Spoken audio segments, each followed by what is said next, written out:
Good evening and welcome to Six Flags. A word that I've been carrying for quite some time. I've made some videos too, but it just has to sound right doctrine to be able to post it.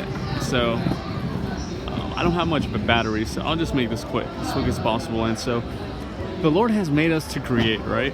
He's a creator himself. He's made us to create things. We've created stuff, whether it's rides like this, roller coasters, skyscrapers, or buildings, or even life itself, right? Life itself was by His design, how things come to be, right?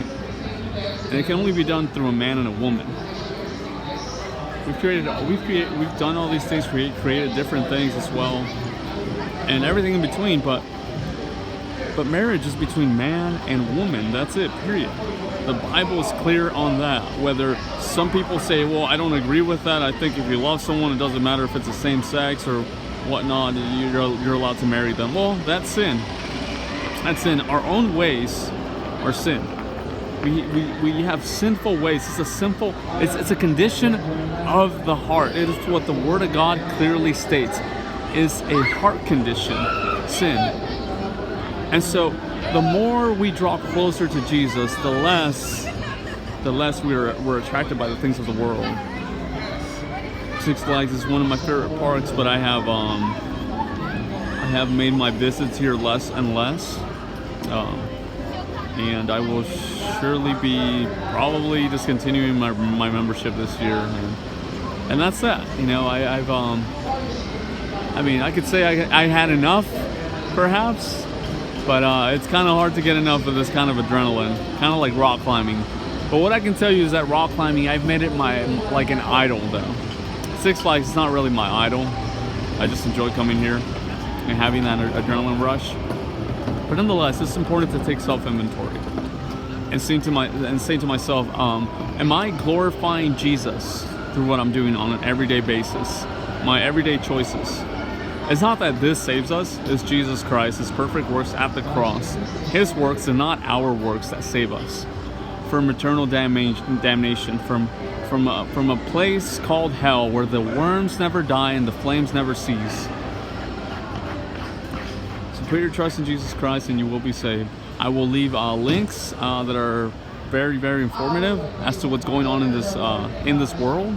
Kanye West has been one of those, I would say, heroes that he has spoken up about the one world order and this. Anyhow, I will leave those links there. There's very informative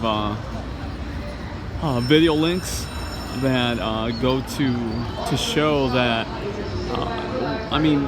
all celebrities, right? Anyone who's on TV on the mainstream media is basically controlled by the very, very elite, by the 1%, right? The ones who run this world. And really the one religion that runs the entire world is the Freemasons. There's a video description there as well. Just take your time and go through those videos. You don't have to go through it in one day. But it's very informative, it's very eye-opening. It's about 7 or 8 videos. And it's going to go ahead and show you about the Oscars, about the celebrities, about singers, and pretty much athletes as well. Pretty much anyone who's way, way up there, right? Who's way up there at the very top, whether actors, singers, even politicians. They're controlled by the very, very elite. So with that being said, Jesus bless you. I hope and I pray that He opens up your eyes, right, and spread the message, because we're not to partake in these wicked things that are done in darkness and secret, but we're to expose them, right? Because the battle, like Ephesians 6:12 says, is not against flesh and blood, but against principalities, against spiritual hosts of wickedness in the heavenly places. It's not a carnal war. It's a spiritual war. With that being said, Jesus bless you. Have a blessed night.